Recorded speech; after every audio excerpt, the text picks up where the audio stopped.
Good afternoon and welcome to Let's Talk. The topic today is veterans benefits, and we will begin. There are different kinds of benefits that are available to veterans, and I have to say this is like the best kept secret out there. A lot of people don't really know that these benefits exist or that their loved ones are eligible for them. The different types of benefits that exist for veterans are service-connected benefits and non-service-connected pension benefits. Service-connected benefits include compensation and payment. Compensation is payment to a service member for injury or disease that occurred during service or which is service-connected. So you'll hear sometimes about a service-connected rating, like somebody is, 60% disabled through the VA or 70%. That rating has to do with their service-connected disability. There's no asset or income limitation in order to qualify for this type of compensation.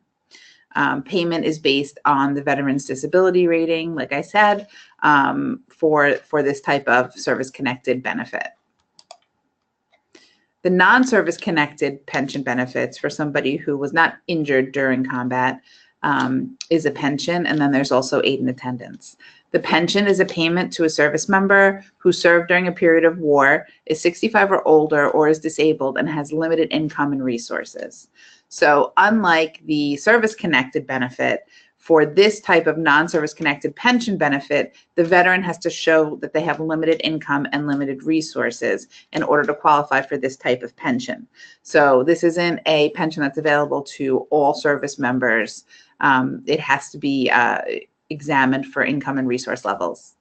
Aid and attendance is the benefit that we deal with most.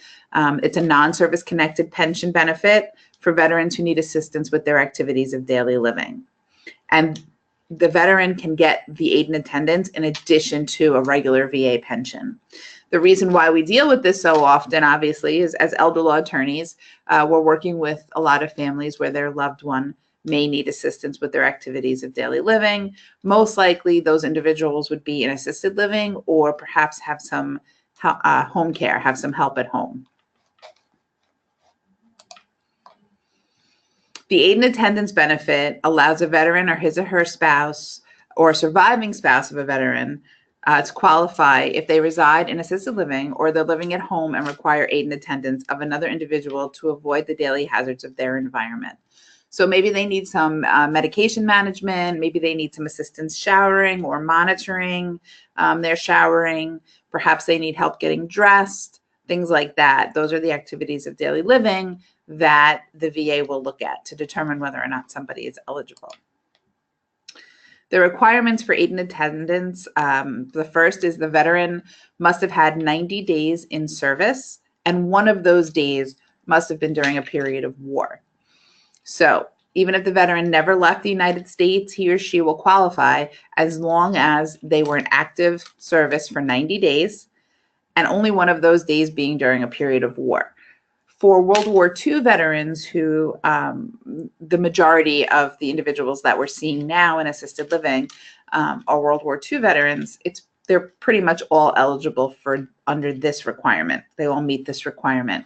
It'll get a little bit more difficult when we move to Korean War vets and Vietnam vets because of the dates of actual war that the VA sets, the time periods.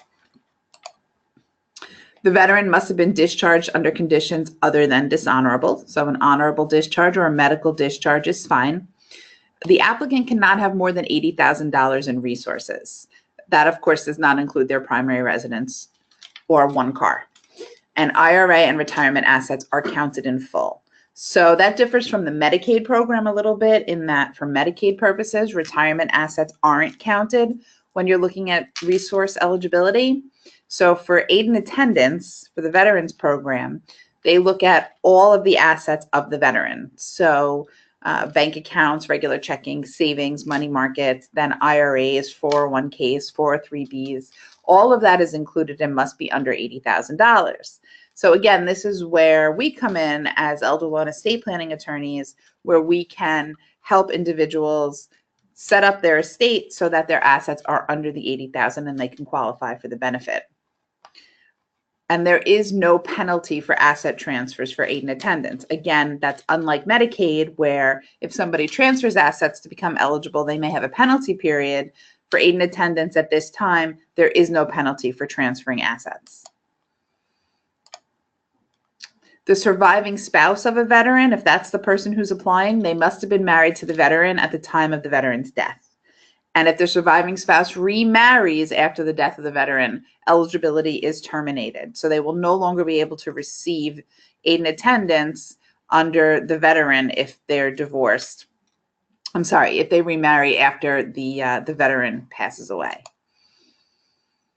The surviving spouse cannot have been divorced from the veteran and must have been married for at least 1 year prior to the veteran's death. So in some cases, if someone was married to a veteran, that veteran passed away, and then they remarry, they're no longer eligible under their first spouse, but they could potentially be eligible if their second spouse is also a veteran, as long as they're married for at least a year. There's no age restriction for a widowed spouse in receiving these benefits. Income limits in order to qualify. So we already know that the asset limits are $80,000. The income limits, the income cannot exceed the maximum annual pension rate. And we'll get into those in a few minutes. But basically, the individual can't make more each month than what the benefit is. But monthly income can be reduced by deducting unreimbursed medical expenses, such as the cost of the assisted living. And that's the full cost, not just medical piece of it. The full cost of the assisted living can actually reduce the income. Cost of adult daycare or group home, rest home, nursing home, or in-home attendance can all be used to lower the income levels. Monthly income can also be lowered by deducting health insurance premiums, Medigap premiums, long-term care premiums, the cost of physician-directed non-prescription drugs, over-the-counter things, and hearing aids, eyeglasses, Depends, Insure, copays, dentures, therapies.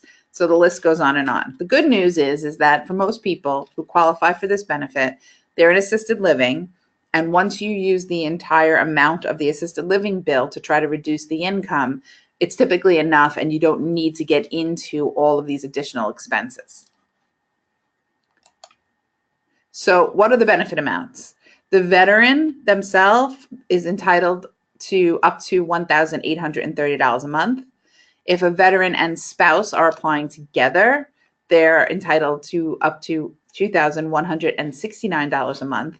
And the surviving spouse of a veteran is entitled to up to $1,176 a month. So what does that mean, up to?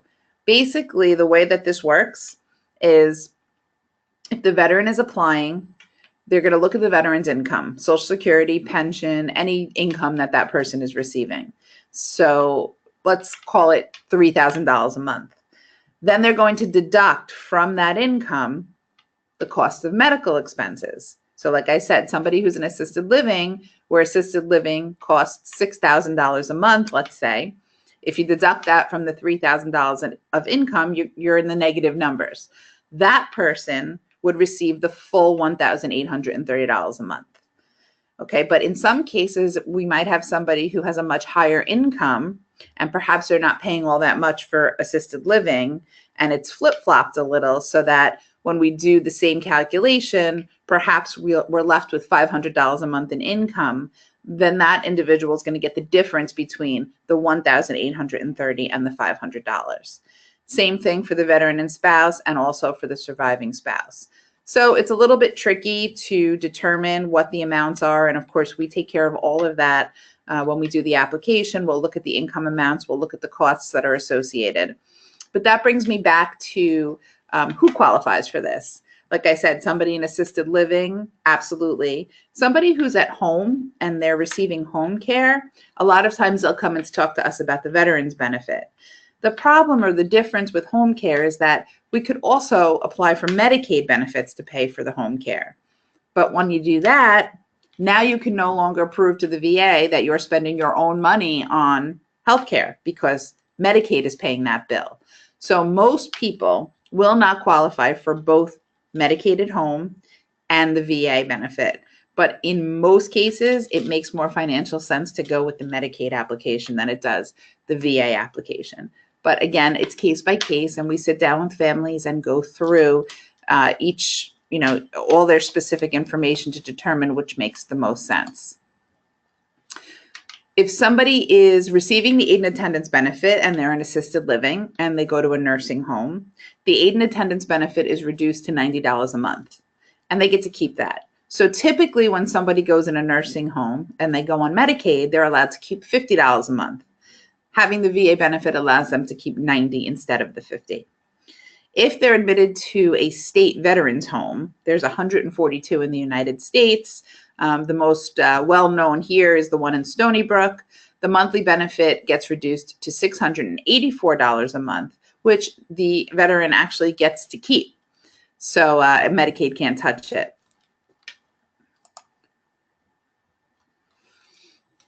Again, this is great information for working elder caregivers who might have somebody in assisted living or and are having trouble making ends meet in the assisted living, or perhaps they have their aging loved one at home, they're taking care of them and they don't have any assistance, but they could go to assisted living if they had a little bit more income.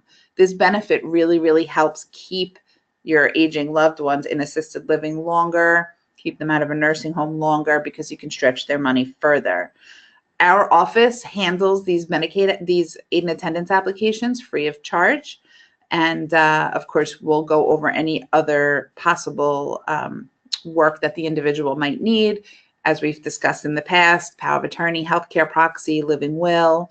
And then of course, if we need to do some work to get them under the $80,000 in assets, that's part of an estate plan. But the aid and attendance application itself, we will handle free of charge.